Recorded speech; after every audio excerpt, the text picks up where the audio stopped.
bedah-bedah ini luar biasa. Jadi buku-buku yang sudah diciptakan oleh Mensan juga ini juga menjadi sebagai apa ya, bentuk kreativitas dosen-dosen dalam menuangkan atau menulis. Terima kasih juga Mensan ini sudah berkolaborasi dengan Universitas Bakti Kencana. Mudah-mudahan karya-karya buku yang lain, buku ajar, buku referensi, atau buku-buku yang lain, karena beberapa teman-teman di dosen itu ada yang memang senang membuat buku cerita, kan bisa juga ya Bu Suci, membuat buku cerita, membuat apa buku-buku terkait dengan fashionable-nya dari dosen tersebut, ini bisa dimediasi dengan Medsan untuk publikasinya.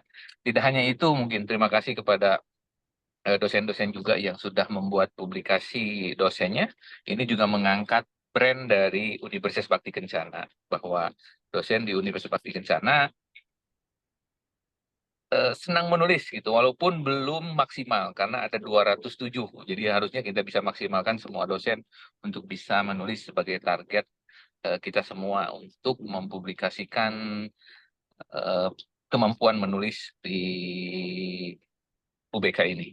Dan tentunya anak-anakku yang hari ini hadir, mudah-mudahan bisa bedah buku ini, bisa kita gali, malah bisa duluan mungkin mengetahui pelajaran yang akan ke depan diajarkan oleh narasumber yang nanti kita bisa simak bareng-bareng.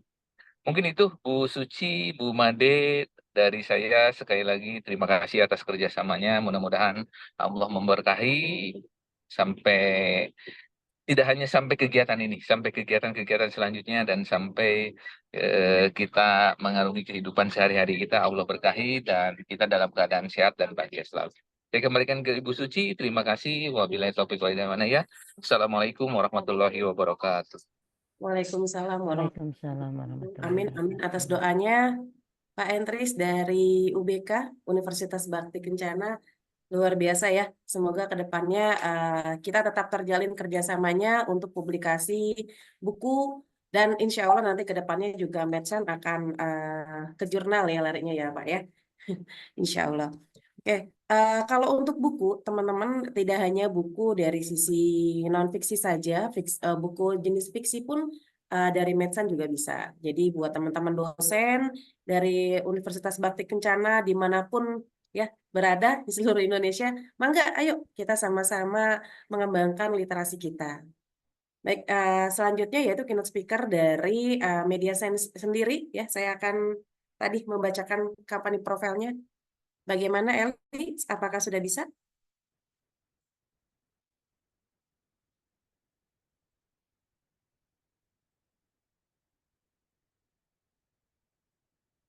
Ya, baik. Penerbit Media Science Indonesia merupakan pelopor penerbit buku digital. Lanjut, Li.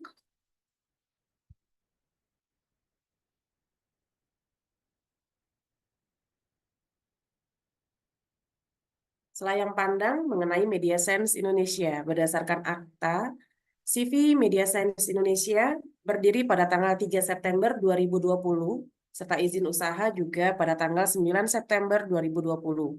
Penerbit Media Science diterima di Perpusnas sebagai anggota resmi pada tanggal 14 September 2020. Sejak saat itu penerbit Media Science resmi beroperasi sebagai penerbitan buku. Dan pada tanggal 1 Oktobernya, penerbit Media Science menjadi anggota resmi Ikatan Penerbit Indonesia atau IKAPI dengan nomor anggota 370-JBA-2020. Ya, untuk kita teman-teman dosen biasanya memang diutamakan penerbit yang menjadi anggota IKAPI. Kemudian Media Science Indonesia mempunyai visi dan misi ya, menjadi media publikasi akademisi terdepan di Indonesia berbasis digital yang merupakan pelopor penerbit buku digital. Karena kita saat ini sudah memasuki era digital. Seperti itu. Lanjut, Li. Nah, misinya adalah menyelenggarakan kegiatan penerbitan buku berbasis digital dan mempersiapkan fasilitas yang dibutuhkan oleh penulis dalam media publikasi digital. Menyelenggarakan kegiatan edukasi yang berkaitan dengan persiapan proses penerbitan buku, serta melaksanakan desiminasi hasil penerbitan buku. Nah, acara kita kali ini adalah masuk di misi yang kedua, yaitu melaksanakan desiminasi hasil penerbitan buku. Yang ketiga, menyelenggarakan kegiatan yang dapat menunjang peningkatan kualitas dan profesionalisme sumber daya baik internal maupun eksternal yang terlibat dalam kegiatan penerbitan buku. Yang keempat, menyelenggarakan kegiatan menulis bersama serta bentuk dan membina komunitas menulis. Ini sudah kita lakukan, kita sudah banyak grup-grup menulis, baik buku ajar maupun book chapter ya, yang dikenal adalah book chapternya Medsan. Dan juga rencananya kita akan membentuk komunitas menulis bagi mahasiswa. Nah, ini teman-teman, ayo kita sama-sama mengembangkan literasi. Saya yakin teman-teman mahasiswa juga banyak yang punya bakat dan apa ya, menjadikan menulis itu sebuah hobi. Oke, yang kelima, menyelenggarakan kegiatan publikasi naskah akademi selain penerbitan buku. Nah, ini ke depannya kita akan berencana untuk publikasi jurnal dan proceeding melalui seminar nasional. Yang keenam, menyelenggarakan kegiatan penyebarluasan hasil penerbitan buku melalui media cetak maupun digital di toko buku dan perpustakaan. Capaiannya, nah ini ISBN ya, sampai saat ini di periode September 2020 hingga 2024, yaitu ISBN di 2444, penulis kita ada 10.573 penulis, editor kita ada 61, dan ini haki kita lebih dari 662. Ini adalah event yang ke-30 ya, setelah ada event yang ke-29 dari kemarin. Oke, lanjut. Nah, ini toko buku online ya. Ini adalah bisa teman-teman kalau mau mencari buku di Medsan itu bisa langsung webnya Medsan. Nah, itu bisa langsung ke store-nya Medsan. Seperti itu. Atau bisa juga didapati selain di store-nya Medsan sendiri, ada lagi. Ya, lanjut. Yaitu di Shopee-nya Media Sense ya, teman-teman, untuk mendapatkan buku.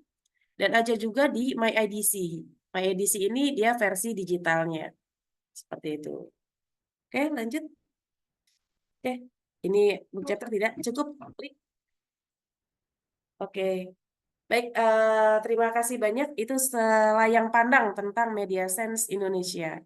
Jadi untuk teman-teman dosen, mangga silakan bergabung untuk di book chapternya Medsan. Kita banyak sekali editor-editor kesehatan dan bisa juga untuk bergabung untuk di buku-buku jenis yang lainnya. Itu saja dari saya untuk selayang pandang tentang Media Sense Indonesia. Baik, saya lanjut ke acara berikutnya, yaitu perkenalan tentang editor kita ya. Silakan, Li.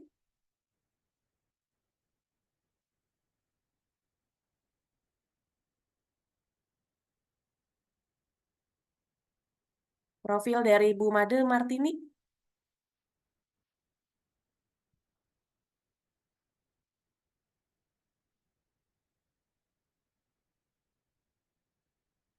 Ya, Elizar ini adalah tim Medsan yang membantu kita untuk menampilkan slide.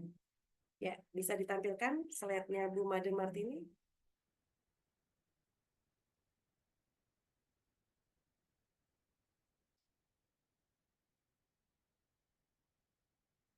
Ya, slide kedua.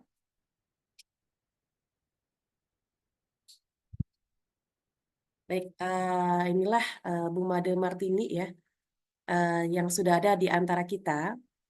Beliau ketertarikan editornya terhadap ilmu keperawatan dimulai dari tahun 2001 silam. Hal tersebut membawa editor memilih untuk masuk ke Akademi Keperawatan Bali Denpasar, berhasil lulus pada tahun 2004. Kemudian editor bekerja di IGD RS Bakti Rahayu Denpasar, melanjutkan pendidikan S1 Keperawatan Nurse di Fakultas Kedokteran Universitas Brawijaya, Malang, lulus pada tahun 2008. Setelah menyelesaikan pendidikan S1 Keperawatan Nurse, editor bekerja sebagai pengajar di Stikes Bali dari tahun 2008 sampai 2014. Kemudian editor melanjutkan pendidikan di FKUB, Program Magister Keperawatan Universitas Brawijaya Malang, dengan mengambil peminatan kepakaran keperawatan gawat darurat dan manajemen bencana, lulus pada tahun 2016. Sejak tahun 2016 sampai sekarang editor bekerja sebagai dosen di Stikes Buleleng. Nah, Bu Made Martini ini juga adalah editor Medsan dari awal ya bersama saya. Gitu. Dari tahun berapa Bu Made editor di Medsan? Izin Bu, dari 2021 ya. Dari 2021. Iya. Oke, terima kasih Bu Made. Baik, untuk acara selanjutnya saya serahkan ke moderator. Kepada Bu Made saya persilakan. Baik, terima kasih Bu Suci ya. Assalamualaikum warahmatullahi wabarakatuh. Om Swastiastu, selamat pagi, salam sejahtera, namo buddhaya untuk kita semua. Sebelumnya saya perkenankan untuk menyapa ya yang terhormat. Di sini ada rektor dari UBK ya, Pak Dr. APT Entris Sutrisno, MHKes. Selamat pagi Bapak ya. Jadi Bagi Bu. yang saya hormati juga para dekan, para dosen dari UBK, Bu Suci selaku tim Medsan, dan juga tim Medsan yang sangat luar biasa. Di sini juga saya izin menyapa para peserta yang sangat luar biasa, bukan hanya dari mahasiswa ya, tapi dari para dosen. Semoga semua dalam kondisi sehat, tidak kurang suatu apapun, dan semangat ya mengikuti kegiatan kuliah umum dan bedah buku yang disediakan, difasilitasi oleh tim Media Science Indonesia dan juga UBK.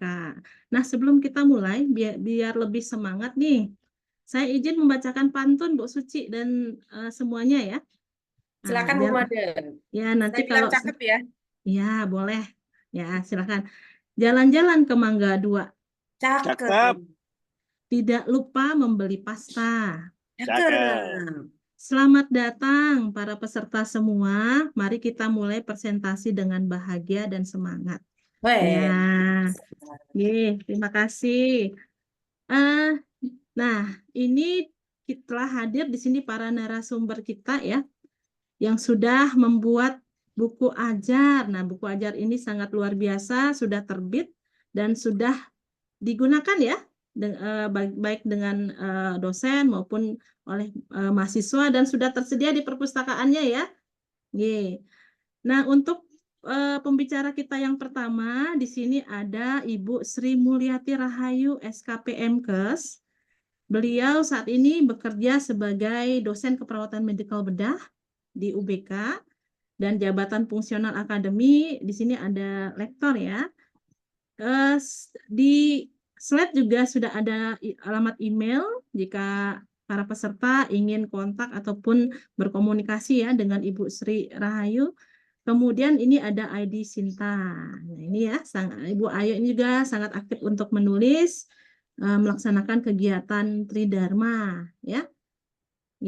Kami persilakan untuk Bu Sri untuk mempresentasikan sekilas terkait dengan buku ajar yang sudah ditulis. Terima kasih. Baik, terima kasih Bu Made. Mungkin yang slideshow-nya berarti dari pihak Medsan ya? Benar.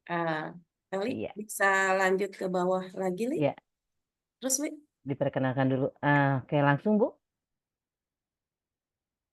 Baik.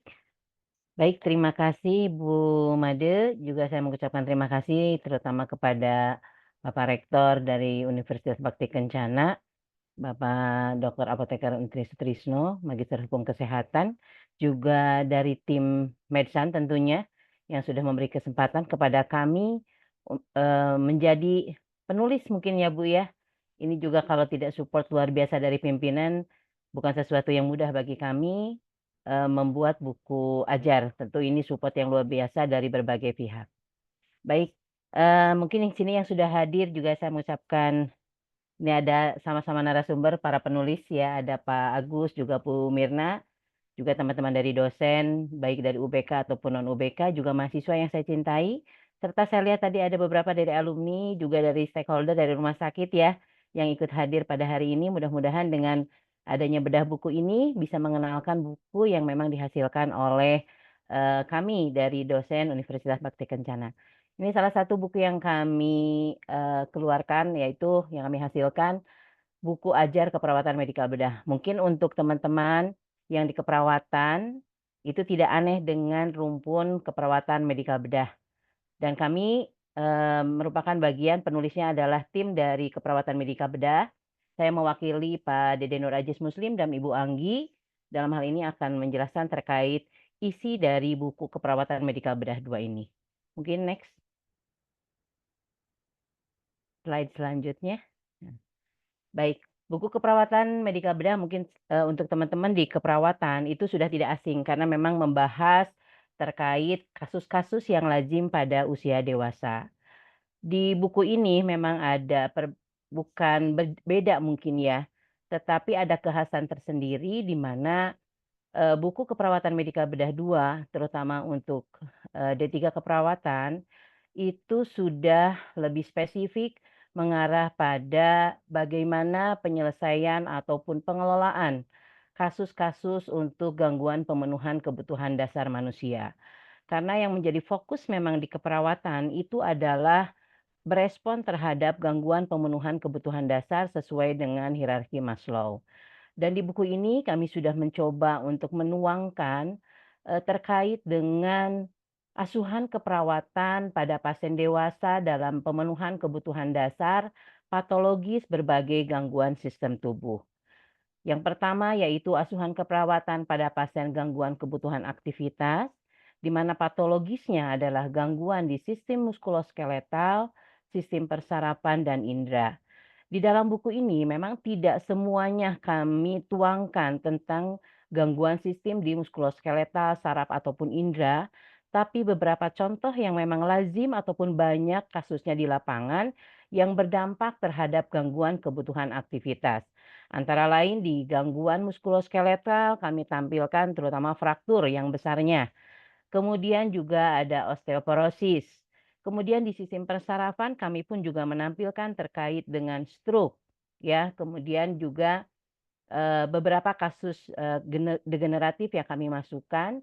Kemudian di asuhan keperawatan terkait dengan patologis indera kita masukkan katarak dan glaukoma, di mana gangguan-gangguan pada sistem ini akan berpengaruh terhadap kebutuhan aktivitas, terutama dalam respon kebutuhan dasar manusia. Kemudian isi yang kedua yaitu terkait dengan asuhan keperawatan pasien dengan gangguan kebutuhan istirahat tidur, patologisnya gangguan saraf dan integumen.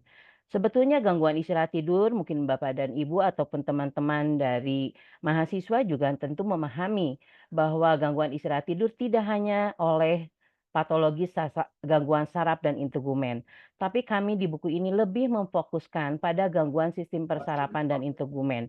Salah satu contohnya misalnya karena ada urtikaria sehingga dia akan terganggu mengalami insomnia, ataupun karena gangguan saraf akibat karena ada trauma kepala ataupun adanya nyeri kepala yang hebat. Kemudian asuhan keperawatan pada pasien gangguan keseimbangan suhu tubuh, patologis gangguan berbagai sistem tubuh, baik itu hipertermi dan hipotermi, ini mungkin tidak terfokus hanya pada satu sistem, tapi berbagai sistem tubuh yang berakibat pasiennya tentu akan bagaimana perawat memberikan asuhan keperawatan. Next. Kemudian asuhan keperawatan pada pasien dengan gangguan rasa aman dan nyaman. Patologisnya gangguan sistem integumen dan imun. Di sini juga dibahas bagaimana asuhan keperawatan tentang luka bakar dan juga di imunnya terkait dengan sistemik lupus eritomatosus. Sehingga nanti dibahas atau dicantumkan terkait bagaimana proses keperawatannya. Kemudian yang terakhir adalah asuhan keperawatan pada pasien perioperatif. Terutama fokus mungkin di keperawatan adalah di preoperasi ataupun di postoperasi. Dan di buku ini kami sudah mencoba untuk memasukkan atau sebagai tim penulis itu menuangkan asuhan keperawatan dengan pendekatan SDKI. Dan kami juga sudah memberikan beberapa contoh soal dalam bentuk vignette yang nanti tentu akan bisa menambah pengetahuan juga dan latihan ketika nanti menghadapi soal uji kompetensi. Walaupun mungkin soalnya tidak banyak tapi sudah berbentuk studi kasus gitu ya. Jadi ini yang membedakan mungkin di buku kami itu lebih mengarah pada bagaimana gangguan pemenuhan kebutuhan dasar yang diakibatkan oleh patologis berbagai gangguan sistem tubuh dan terfokus memang ini lebih ke arah gangguan sistem muskuloskeletal, persarafan, kemudian indera, integumen, juga berbagai gangguan suhu tubuh itu ke berbagai sistem tubuh juga perioperatif. Sementara untuk gangguan-gangguan sistem yang lain, gangguan pemenuhan kebutuhannya memang ada di keperawatan medikal bedah 1. Kebetulan buku yang kami tulis adalah buku keperawatan medikal bedah 2 sesuai dengan kurikulum dari IVK. Itu lebih ke arah gangguan pemenuhan kebutuhan aktivitas, kebutuhan istirahat dan tidur, kebutuhan rasa nyaman, kemudian kebutuhan pemenuhan gangguan keseimbangan suhu tubuh dan perioperatif.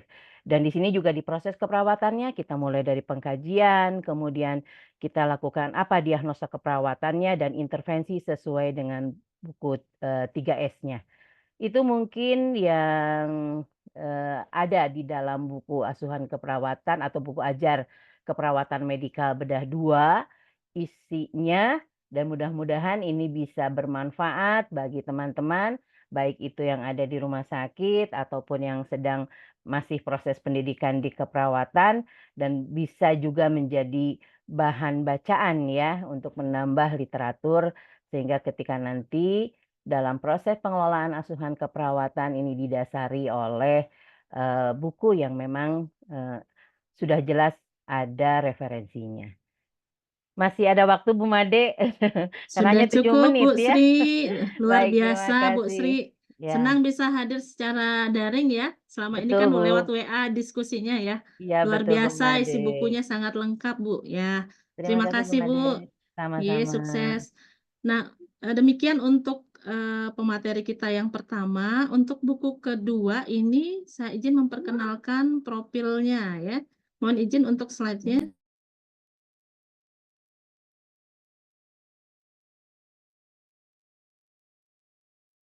Nah, jadi untuk pemateri kita yang kedua ini ada Bapaknya sudah hadir ya. Siap, Bu. Ye. Siap, Bu Bagaimana Made. kabarnya Bu Pak Agus Sulaiman? Alhamdulillah. Semoga sehat, selalu Bu. sehat. Nah, untuk pemateri kita yang kedua ini akan menjelaskan terkait dengan pengobatan berbasis bukti ya. Dari judulnya sangat menarik ya. Untuk profilnya di sini barangkali bisa di ini aja ya. Ini saja, Bu. Nggih. Nggih, jadi Bapaknya selaku dosen di Prodi Farmasi ya Pak ya? Ya, betul. Ya, dan juga Bapak Dekan ya di farmasi. Dosen aja, Bu, di Oh, sini mah, Bu. dosen. Oh, Dosen nggih, aja nggih. di sini mah. Nggih, nggih. Iya. Nggih, dipersilahkan Bapak untuk Oke. menjelaskan isi buku ajarnya. Terima kasih.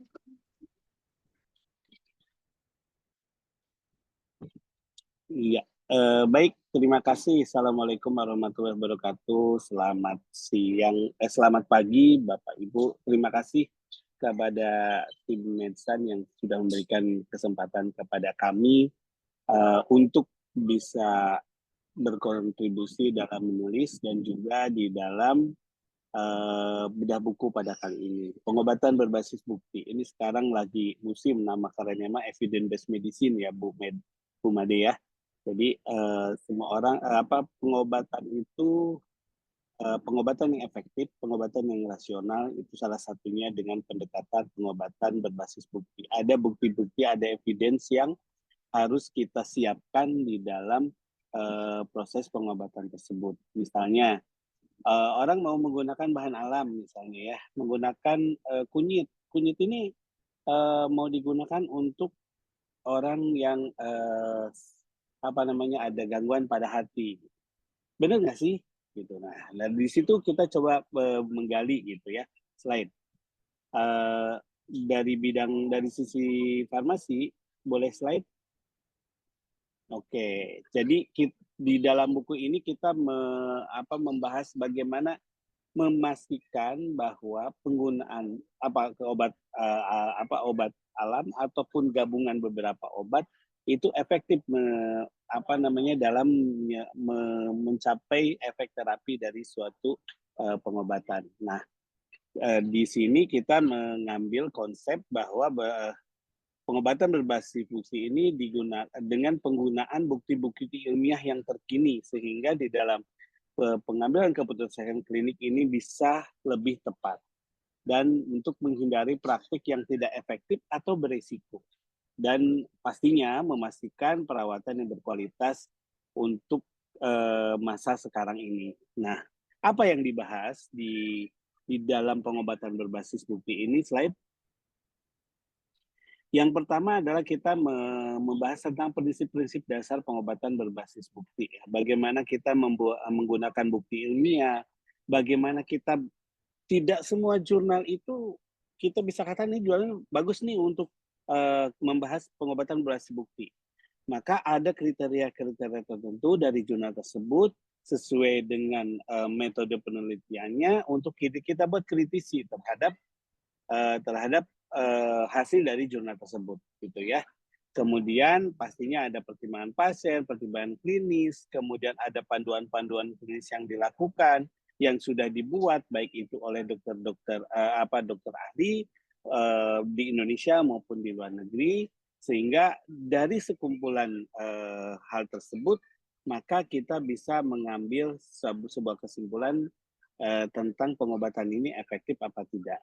Namun apapun yang dilakukan kepada pasien nantinya tetap ada satu transparansi dan keterbukaan.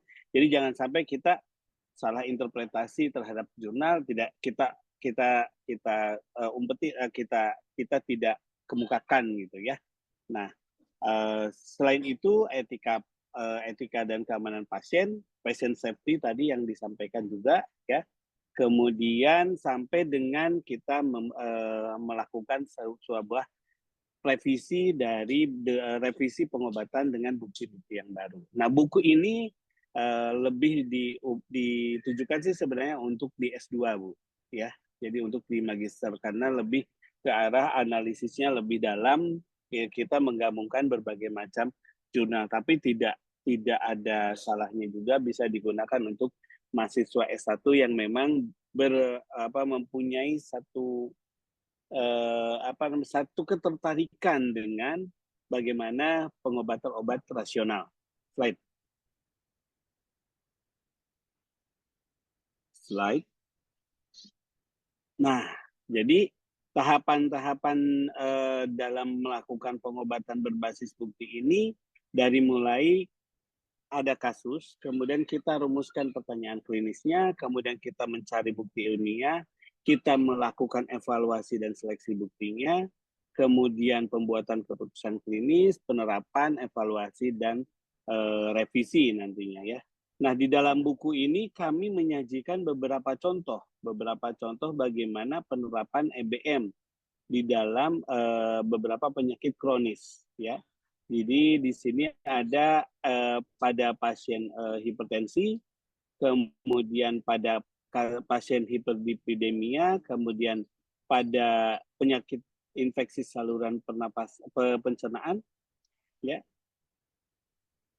Kemudian pada pasien DM dan juga pada pasien TB serta pasien HIV, ya. Dan yang terakhir itu ada penerapan EBM pada kasus ISPA. Nah, di dalam prosesnya kita bagaimana melakukan suatu evaluasi data-data klinis, data-data dari bukti-bukti ilmiah yang nantinya akan membantu pengobatan di dalam klinik. Seperti itu yang disajikan dari buku ini. Buku ini ditulis oleh kami bertiga, ya, ada saya, Bu Yani, dan Bu Patonah, dan kebetulan saya diminta menjadi juru bicara pada hari ini. Bu Made, itu mungkin sekilas informasi tentang Luar buku. biasa ya. Iya, Kemudian kita simak untuk pemateri kita yang ketiga. Mohon izin untuk profilnya ditampilkan.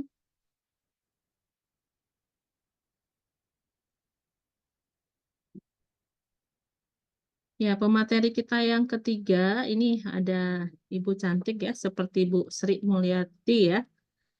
Ibu Mirna Anisaniwati, SPSI, MPSI, psikolog. Nah, beliau spesialis di psikolog nih ya. Buku yang ditulis adalah terkait dengan psikologi kesehatan ya. Mari kita simak Bu Mirna untuk menjelaskan isi dari buku ajarnya. Waktunya kurang lebih 7 menit ya, Bapak Ibu narasumber. Tadi sudah pas, ada yang kurang juga ya. Oke. Terima kasih. Baik, baik, terima kasih Bu Made. Bismillahirrahmanirrahim. Assalamualaikum warahmatullahi wabarakatuh. Bapak Ibu, salam hormat, salam hormat juga dan salam sayang saya kepada mahasiswa-mahasiswa yang sudah hadir. Hari ini saya akan memberikan sneak peek-nya ya tentang buku psikologi kesehatan yang sebetulnya akan dipakai langsung nih di semester ganjil nanti, khususnya di semester 3. Kalau tadi saya intip udah lumayan ada lah ya beberapa mahasiswa yang eh, dapat sneak peek-nya duluan di sela-sela kesibukannya juga dari teman-teman mahasiswa. Hari ini saya mewakili dari tim psikologi, prodi psikologi, ada Ibu Ermilda, ada Ibu Nisa Indah Pertiwi, yang sayangnya juga hari ini belum bisa join karena ada beberapa kegiatan yang berbarengan, sehingga sayalah ya yang akan mewakili untuk membahas buku tersebut. Nah, sebetulnya boleh sambil next slide. Buku psikologi kesehatan mungkin kalau kita jalan-jalan ke Gramedia atau kemanapun gitu ya, toko-toko buku ataupun misalnya searching buku-buku psikologi kesehatan, kelihatannya udah banyak gitu. Tapi kami sebagai pengajar di mata kuliah psikologi kesehatan, tim pengajarnya tuh masih gemes gitu, masih greget kok kayaknya masih kurang lengkap gitu ya. Khususnya bagaimana pembahasan mengenai posisi atau peran psikologi pasca pandemi COVID begitu. Sehingga buku ini walaupun 500 halaman kelihatan tebal gitu ya, tapi sebetulnya pembahasannya itu ringan. Karena kami selalu lengkapinya dengan kasus-kasus, dengan hasil penelitian dan lain sebagainya. Sekarang mungkin sambil juga mendengarkan pemaparan dari saya, boleh teman-teman mahasiswa menuliskan nih dampak stres terhadap tubuhnya teman-teman tuh seperti apa sih? Ada yang kalau saya pribadi nih ya, saya kalau stres itu kebanyakan pikiran dan lain sebagainya suka sampai sesek, asmanya suka kambuh. Jadi kalau disebut itu psikofisiologis ya atau psikosomatis zaman dulu. Nah, dampak stresnya apa? Dan di sini kami mencoba melakukan penjabaran, ada apa sih yang terjadi di tubuhnya teman-teman ketika ada reaksi psikologis yang muncul. Dimulai tentunya dari eh, hulunya dulu ya, mentalnya itu kayak gimana sih, proses mental itu seperti apa, fisiknya bagaimana gitu ya. Kalau dari ini Teteh Anggik ya, ada peningkatan denyut jantung itu mungkin masih secara fisiknya gitu ketika stres atau deg-degan atau grogi gitu ya. Lalu bagaimana pengaruhnya dalam menjaga keseimbangan kesehatan? Karena kalau misalnya saya pribadi nih kalau curcol gitu ya, udah stres, asma, ya udah nggak bisa ngapa-ngapain, udah tinggal, aduh mudah-mudahan mudah-mudahan berlalu gitu ya, nafas yang nafas yang diatur lagi dan lain sebagainya gitu ya. Kemudian relevansinya apa? Ternyata kesehatan ujung-ujungnya tuh bukan cuman fisik ya. Kalau fisik mungkin bakal kelihatan, oh dari mulai pucet, dari mulai batuk-batuk gitu ya, dan lain sebagainya. Tapi yang sekarang juga lagi jadi sorotannya Gen Z, Gen Alpha gitu kan, berkaitan dengan mental breakdown gitu ya, overthinking, OFT, dan lain sebagainya. Pengaruhnya gimana sih ke tubuh? Nah, kalau memang penasaran, harus cek banget nih di beberapa bab ini ada hal-hal yang pada akhirnya mempengaruhi. Dari mulai illness cognition-nya dulu. Kita sadar dulu kita tuh lagi sakit. Kadang-kadang kan karena udah ada lagunya Tulus, manusia-manusia hebat, aku kuat, itu nggak dirasa tuh sakit-sakit. Padahal ternyata pas udah di kuat-kuatin, ditahan-tahanin, ternyata mempengaruhi juga ke kondisi kita gitu, kondisi mental kita gitu pada akhirnya. Sehingga pas berperilaku kurang optimal, jadinya ngelamun terus, dan lain sebagainya. Ada lagi yang jadi gongnya dan memang di semua psikologi kesehatan pasti akan dibahas adalah Hold Belief Model atau HBM.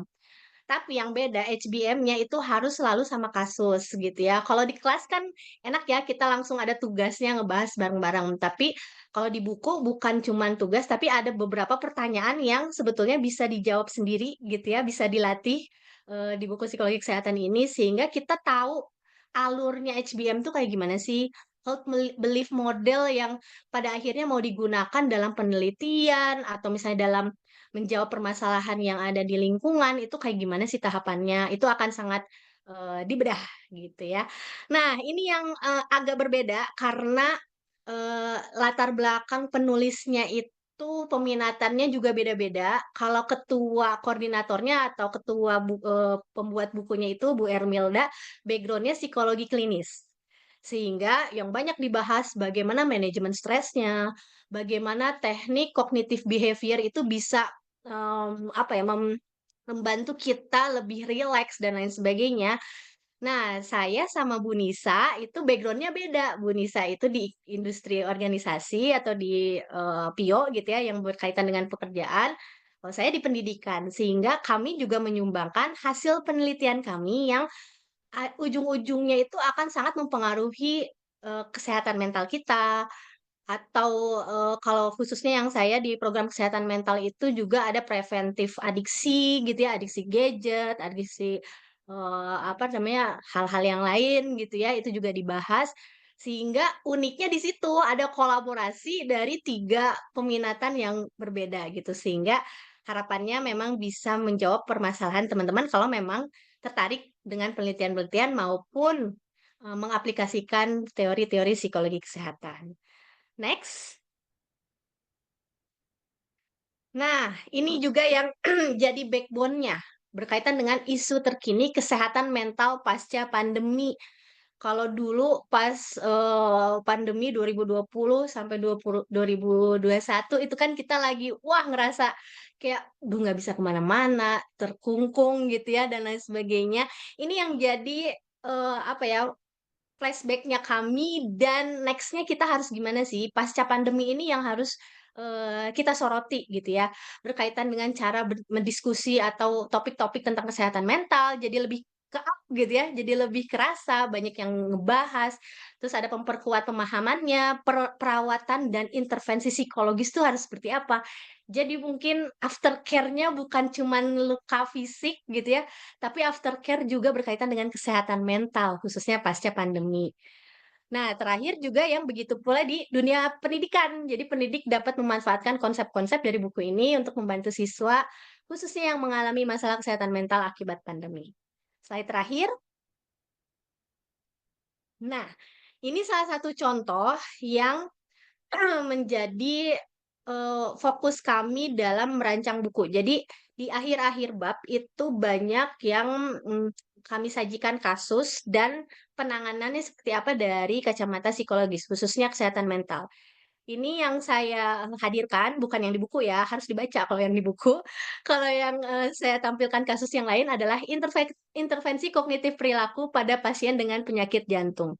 Jadi kasusnya ada seorang pasien yang setelah pulih itu masih ada rasa takut gitu, ada stres gitu ya, takutnya mengalami serangan berikutnya, takutnya makin parah dan lain sebagainya.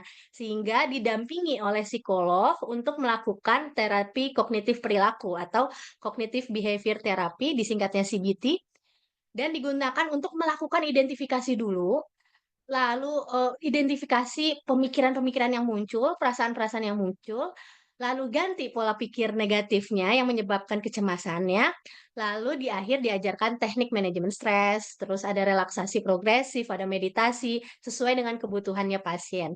Hasilnya, pasien melaporkan penurunan kecemasan dan stres, akhirnya juga menurunkan tekanan darah, dan juga memperbaiki kondisi kardiovaskularnya, sehingga penelitian juga menunjukkan bahwa intervensi ini dapat mengurangi resiko serangan jantung ulang. Ini penelitian-penelitian maupun kasus-kasus yang saya dapatkan.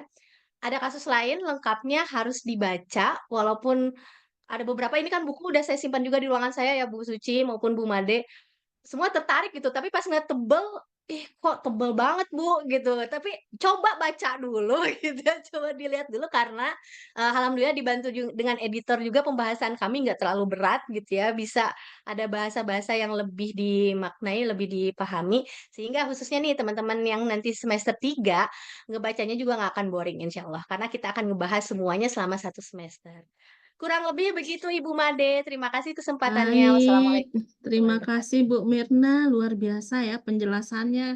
sangat menarik. Jadi terkait dengan mental health ya, psikologi itu kita tidak bisa melihat secara langsung, secara fisik, tapi dirasakan. Nah, bagaimana terkait dengan terapi yang diberikan ya.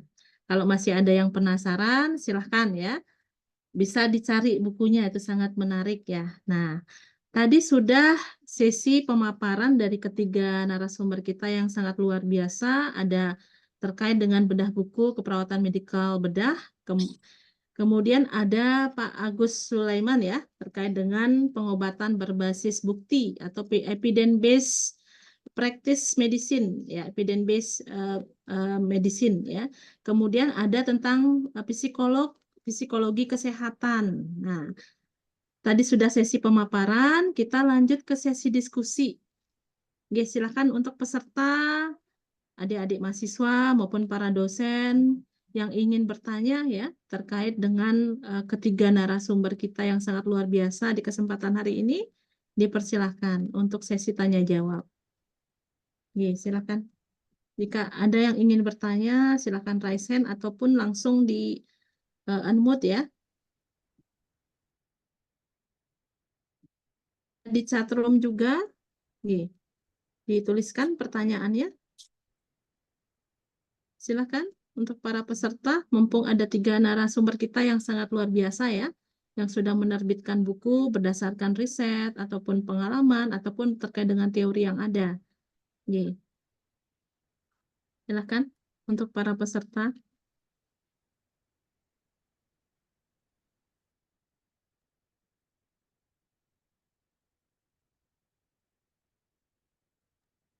Mungkin masih malu-malu Bu Made. Masih malu-malu kucing ya? Ya, kalau saya yang bertanya boleh gak Bu Made? Boleh, silahkan Bu Suci bertanya kepada narasumber kita yang luar biasa nih. Iya, Para tiga-tiganya dosen ini UBK. sangat luar biasa nih. Kita beri applause dulu ya. Kita kasih reaction jempol dulu ya, barangkali ya. Cuma saya tertarik dengan Ya. tadi ya yang Bu Mirna sampaikan gitu ya, bahwa apa namanya tentang kesehatan mental ya Bu Mirna ya, gitu. Nah, saya nih Bu Mirna ini jadi curhat nih Bu Made nih, nggak apa-apa ya Bu Made ya? Silahkan ke narasumbernya bertanya Oh, ke Bu. Kalau saya kan narasumbernya, moderatornya. boleh. Siap, siap. Silahkan. Tapi Ini jangan kalau panjang-panjang. oh, jangan Waktunya panjang-panjang. habis Boleh, nanti. boleh. Siap, siap. Saya kalau cemas gitu ya, atau dengar suatu yang agak-agak tangannya suka tremor. Tangannya suka tremor, kemudian agak sesak dan detak jantung lebih cepat. Apakah itu termasuk Bu Mirna? Ya, karena Ya, psikologi mohon mental. maaf Bu, tadi agak keselang sama yang kebuka. Tapi tadi tremor ya, jadi kalau misalnya ada hal-hal yang tidak menyenangkan, terus muncul tremor, terus apa lagi Bu? Maaf, Agak sesak, agak sesak, sesak. agak Mm-mm. sesak. Kemudian apa namanya? eh ini ya, detak jantungnya lebih cepat. Iya, betul. Itu apakah bagian dari kesehatan mental saya atau bagaimana di Bu Mirna?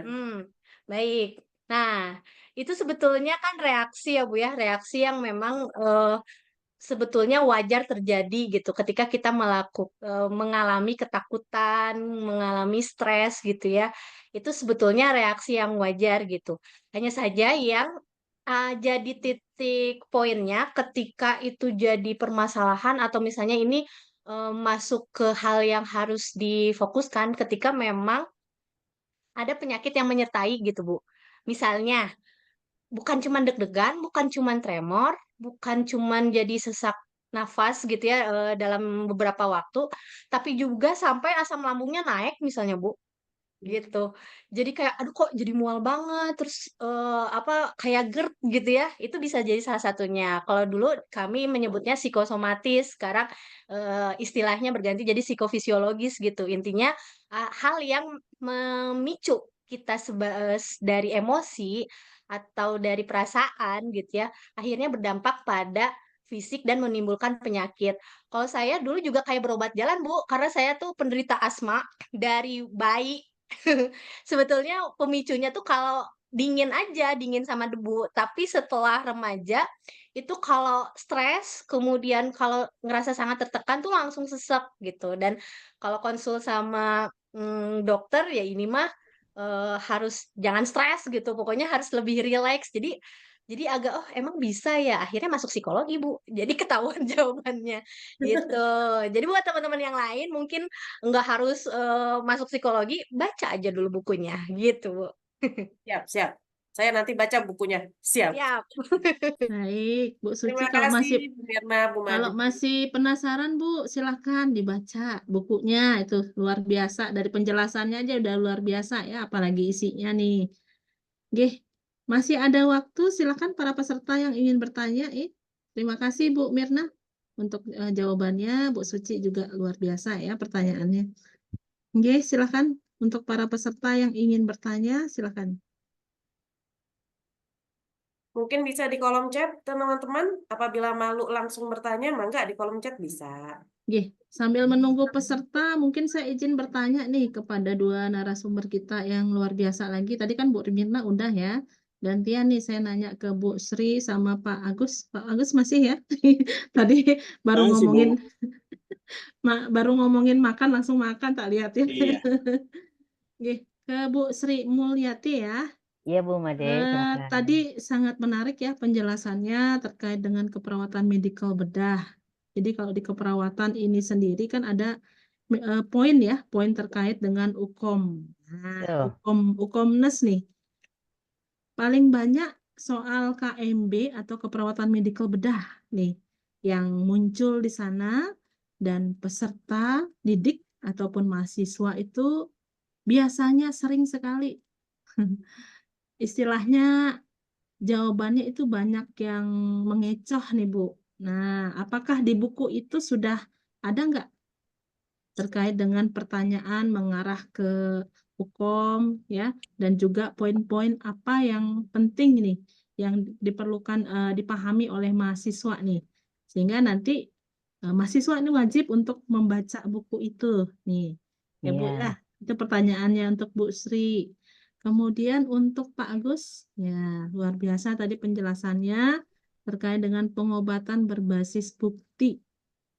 Nah, yang ingin saya tanyakan, di bukunya Pak Agus ini, tadi sudah penjelasannya sudah, pengobatan itu kan berbicara soal farmakologi ya, farmakokinetik dan juga farmakoterapi. Nah, di sana apakah disinggung juga nggak terapi pengobatan komplementer, misalnya ada herbal, misalnya ya Pak, ya, atau hal-hal yang terkait mungkin, sehingga nanti lebih tertarik, lebih menarik lagi, karena sekarang masyarakat juga lebih cenderung untuk memanfaatkan herbal ya sebagai terapi selain terapi medis. Mungkin itu Pak. Terima kasih Pak.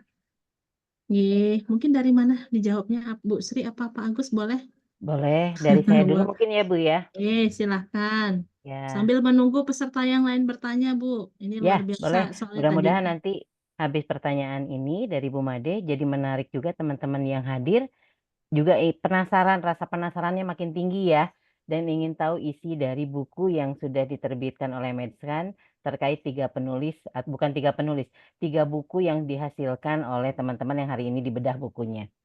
Tadi pertanyaannya menarik ya Bu Made. Memang kalau di keperawatan sebetulnya baik nurse ataupun yang dari lulusan D3 keperawatan itu semua diakhiri dengan adanya uji kompetensi atau UKOM. Kelihatannya kalau untuk tips dan trik kelihatan hampir di semua baik D3 ataupun S1 itu sudah dosen-dosen saya yakin sudah memberikan informasi. Hanya di sini memang kami karena ada beda mungkin ya Bu ya, target untuk yang lulusan kompetensi yang diploma itu lebih banyak ke arah procedural knowledge. Jadi bagaimana intervensi keperawatan yang harus diberikan, tindakan keperawatan yang harus diberikan, berarti harus hafal dengan SOP-nya.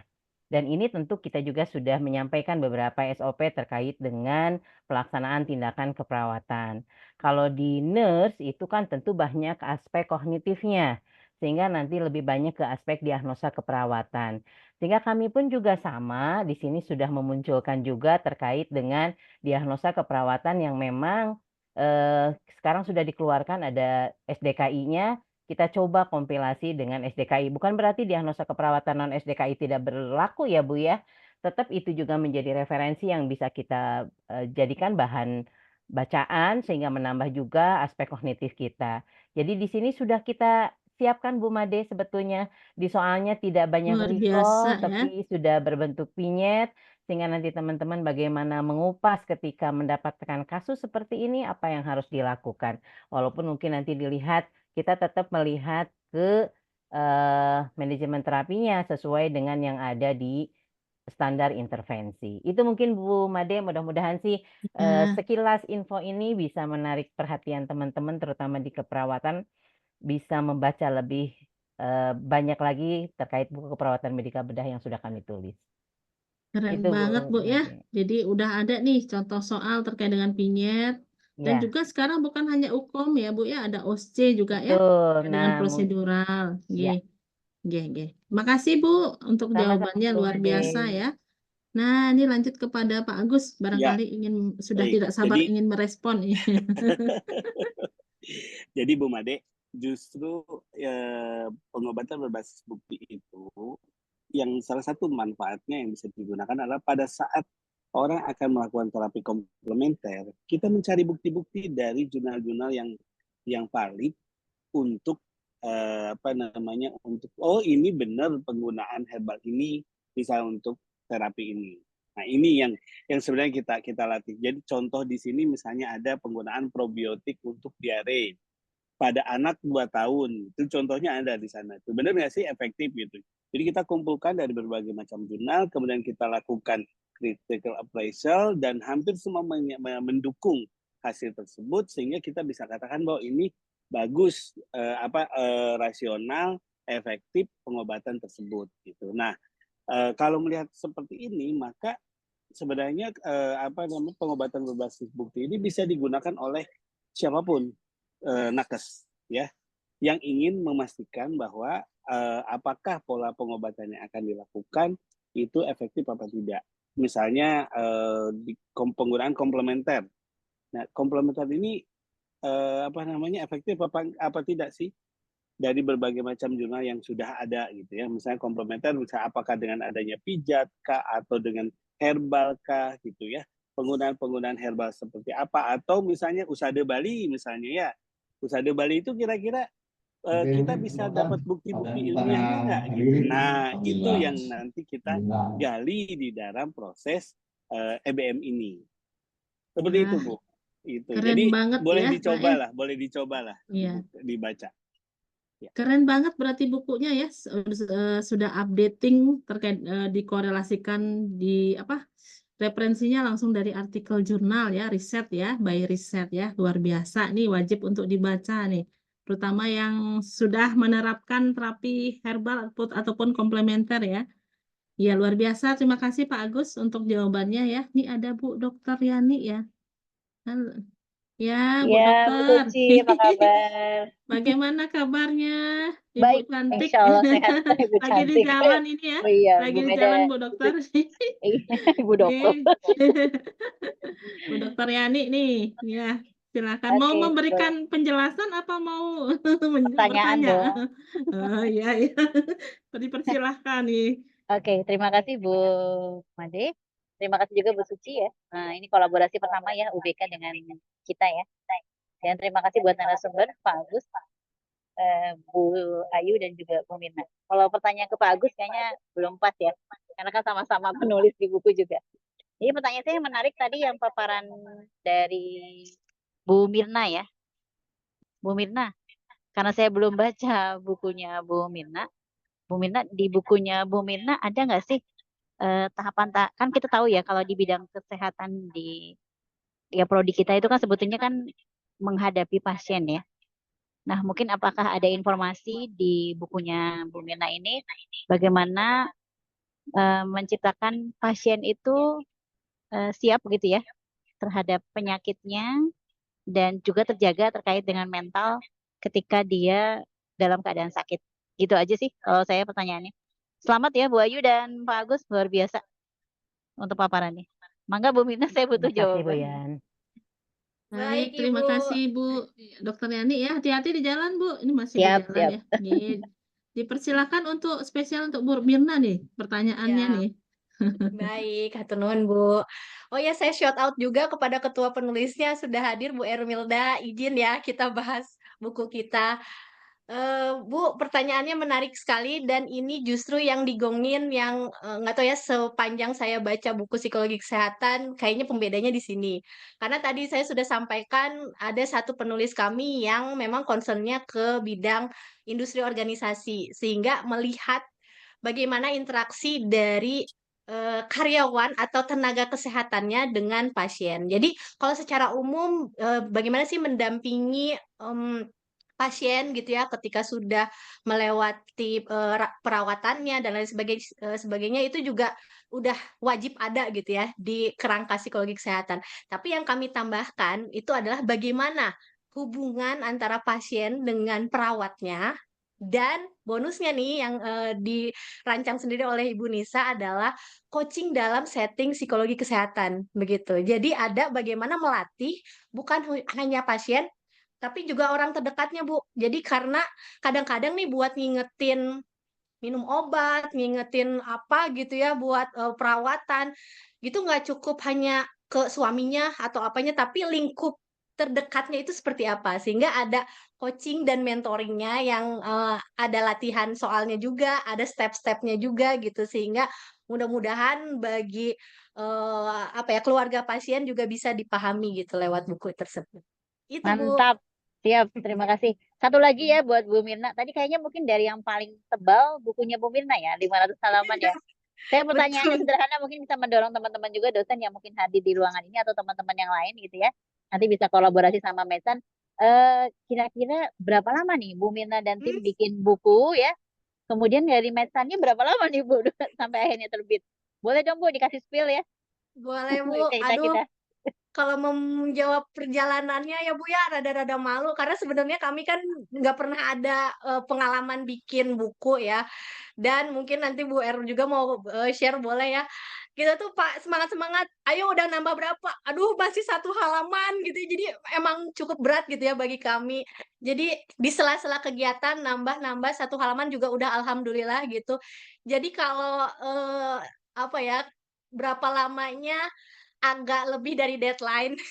Kalau misalnya boleh di-spill itu 2 bulan kurang saya lupa tepatnya 2 bulanan, tapi, kami juga dibantu oleh editor yang, apa, udah apa ya, kenceng gitu ngasih taunya di sebelah mana sebelah mananya gitu, dan menambahkannya apa gitu. Jadi itu cukup, membantu karena tadi Bu, bukan cuman idealismenya ya, tapi ingin menghadirkan kasusnya itu yang memang kami agak kesulitan mencari gitu. Jadi agak lamanya di situ, jadi agak curcol dan mohon maaf, begitu. Siap Bu, terima kasih informasinya. Tapi intinya bisa membuat ya Bu semua dosen. Bisa banget Bu, bisa, Siap. harus Terima bisa. kasih Bu Mirna. Luar biasa Bu Mirna ya. Bu Bu Made Mirna izin luar biasa. menambahkan. Ye, silakan. Ye Bu. Mangga. Untuk memang Bu Mirna ini sendiri ya dan kawan-kawan ya di buku psikologi ini dia memang yang lebih tebal dibanding buku yang lainnya gitu. Jadi memang proses editingnya juga lumayan agak berat gitu ya, karena editornya sendiri Bu Nur Fajri ya, Bu Mirna ya. Itu minta di-spend waktu beberapa lama gitu Bu Made dibanding buku-buku yang lain gitu karena dia bilang Bu soalnya ini agak banyak Bu gitu ya halaman-halamannya. Tapi alhamdulillah bisa selesai dengan baik dan hasilnya juga sangat baik. Kalau dari penerbitan Medchan sendiri itu sekitar kurang lebih 3 mingguan ya Bu Mirna ya untuk terbitnya setelah sampai di kita. Betul, betul. Ya itu aja Bu Made.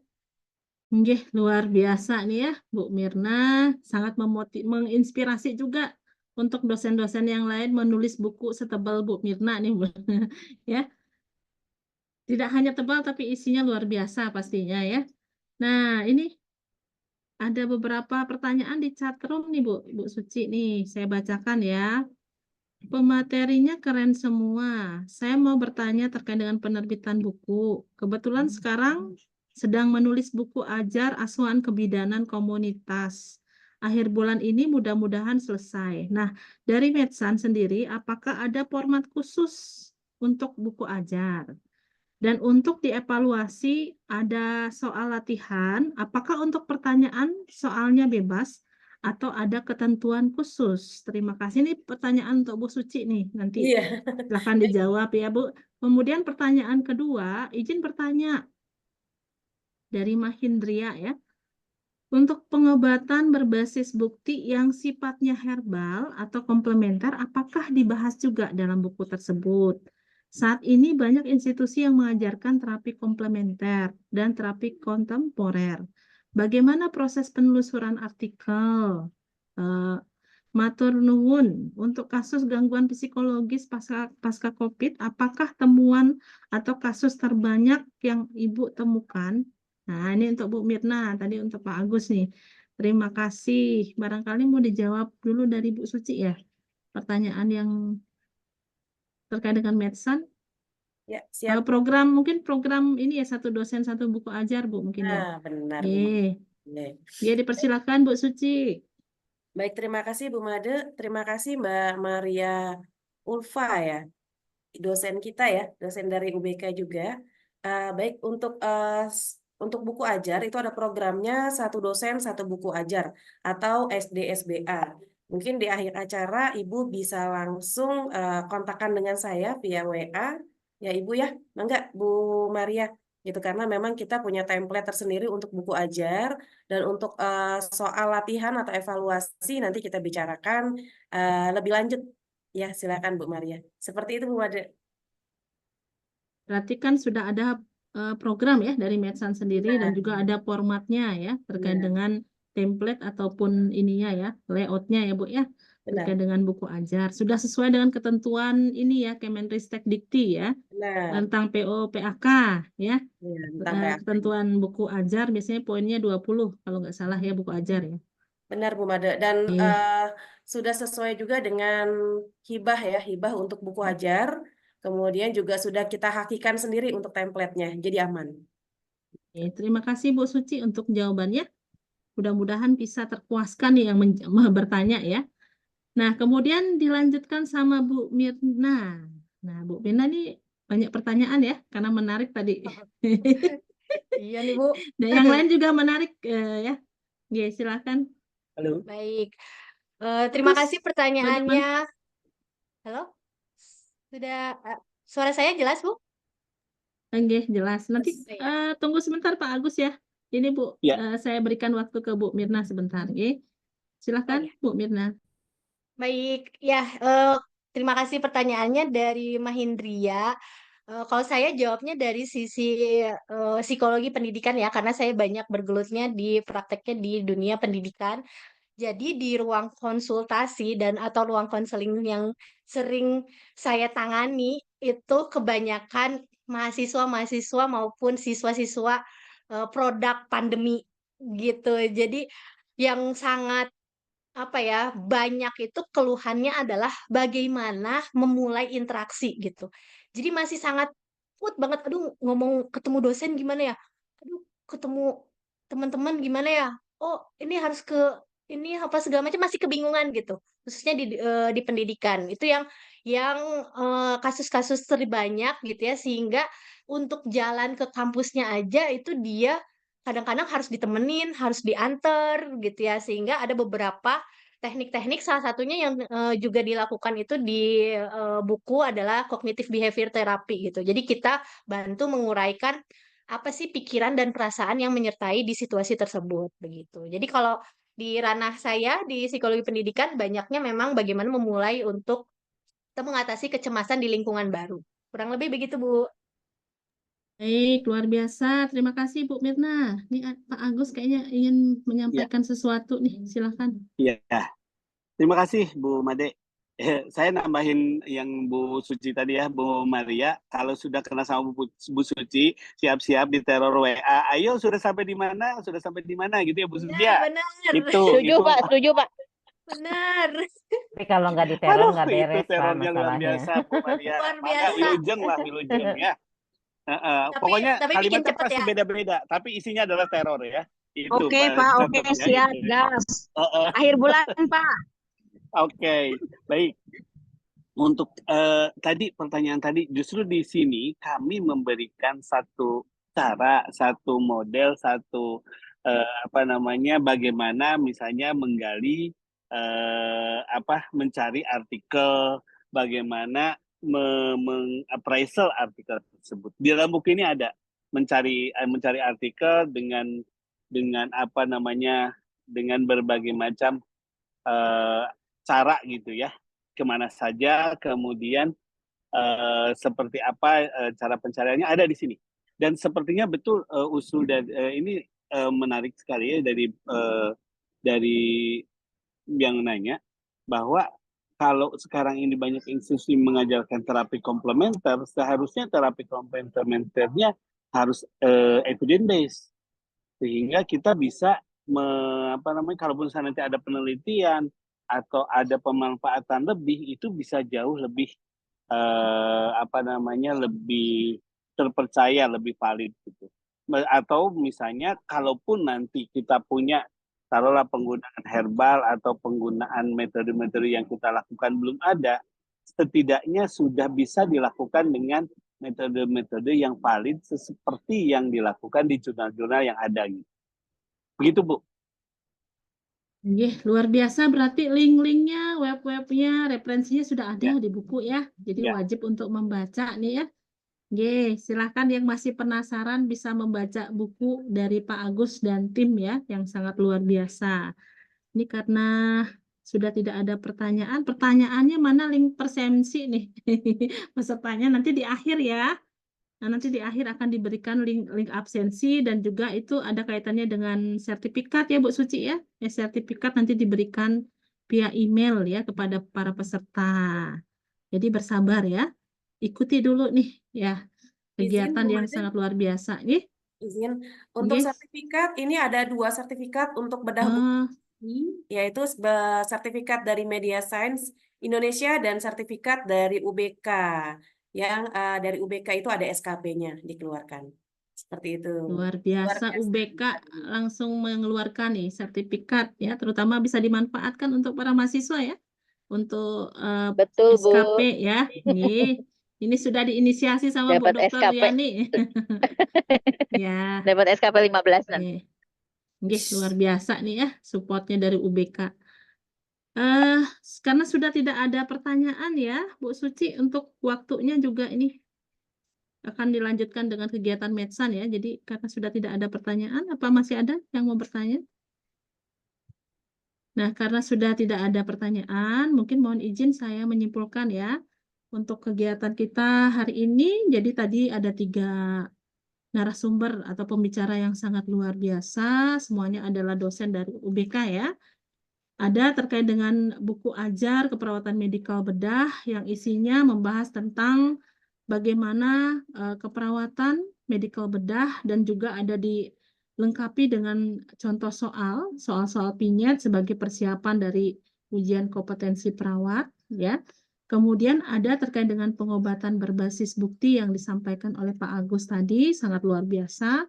Sudah ada terkait dengan terapi komplementer ataupun herbal, di mana semuanya adalah berbasis bukti. Jadi referensinya langsung dari artikel jurnal atau by riset ya, yang dilakukan oleh Pak Agus dan teman-temannya. Dan juga ada buku yang sangat menarik ya, Psikologi Kesehatan, mengupas habis bagaimana untuk mental health ataupun kesehatan mental yang kaitannya dengan bagaimana dampak stres, bagaimana dampak depresi bagi secara fisik maupun psikologis, yang jumlah tebelnya juga 500 halaman ya, luar biasa ya, dan wajib untuk dibaca. Kalau yang masih penasaran ini, dari para narasumber kita belajar dan juga terinspirasi ya, bermanfaat bisa dengan apa saja, terutama bisa dengan lewat tulisan, karena sebaik-baiknya manusia adalah manusia yang bisa bermanfaat bagi sesama. Mari kita sebarkan ilmu yang kita miliki lewat tulisan, baik buku ajar, buku chapter, buku referensi, monograf, dan ada kata mutiara ya. Ini panjangan kata mutiara, nanti bosan yang dengar ya. If you want to change the world, ya, pick up your pen and write. Orang boleh pandai setinggi langit, tapi selama dia tidak menulis, dia akan hilang di peradaban. Mungkin itu kata Mutiara, dan tim Medsan ini sangat siap ya untuk memfasilitasi semua penulis, baik penulis pemula ataupun penulis yang sudah advance ya, untuk berkontribusi untuk menyebarkan ilmunya lewat buku-buku yang sangat bermanfaat untuk masyarakat. Mungkin itu dari saya. Mohon maaf apabila ada kekurangan ataupun kesalahan ya dalam penyampaian. Karena tadi saya buka dengan pantun, izin saya memberikan pantun di akhir ya. Nanti mohon direspon dengan cakep nih ya. Hari Senin ke Kota Tua. Cakep. Cakep. Naik kuda membawa pepaya. Cakep. Cakep. Terima kasih hadirin semua sudah berkenan menyimak kegiatan kita hari ini ya. Oke, saya tutup dengan Terima kasih. wassalamualaikum warahmatullahi wabarakatuh. Om Santi Santi Santi Om. Salam. Selamat siang. Salam sejahtera untuk kita semua. Waktu saya kembalikan kepada Bu Suci ya. Oke.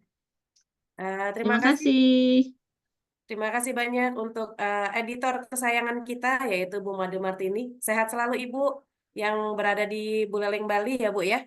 Amin. Semua Saya mengutip satu perkataan dari Said Kutub ya. Satu peluru bisa menembus satu kepala, tapi dengan menulis kita bisa menembus ribuan kepala. Oke ya, itu fungsi dari kita menulis ya, karena dengan menulis akan dibaca dengan banyak orang dan bisa jadi dengan menulis mengubah paradigma semua orang ya. Termasuk tadi buku-buku yang disajikan sangat luar biasa dan memang ya kalau sudah dikupas dengan pakarnya akan lebih menantang, lebih menarik, dan enak banget ya Bu Made ya, kalau sudah dikupas seperti ini. Baik, sukses selalu untuk UBK, untuk Eli, bisa Eli? Dan saya ucapkan terima kasih ya untuk rekan-rekan dari teman-teman dosen Universitas Bakti Kencana dimanapun berada, teman-teman mahasiswa, Bapak Ibu Dekan, dan juga rekan-rekan alumni yang sudah di RS ya. Luar biasa hari ini keluarga dari Universitas Bakti Kencana sangat luar biasa dan sangat kompak ya untuk hari ini. Baik, ini ada sertifikat untuk pemateri kita, perwakilan untuk Bu Haja Sri Mulyati Rahayu SKP MKes. Mohon diterima Bu Ayu secara virtual, saya memberikan dari Jakarta ke Bandung. Baik, terima kasih Bu Suci dari Selamat Bu. Medsan. Ini mewakili juga katanya Pak Agus ya. Karena satu dulu sertifikat yang tampil. Satu atau tiga-tiganya tampil nih Bu Suci? Kalau untuk yang diterima satu, Ibu. Satu ya, ya baik, saya mewakili mungkin juga Pak Agus dan Bu Mirna dan tim-tim penulis yang lain ya, karena yang ditampilkan hanya satu.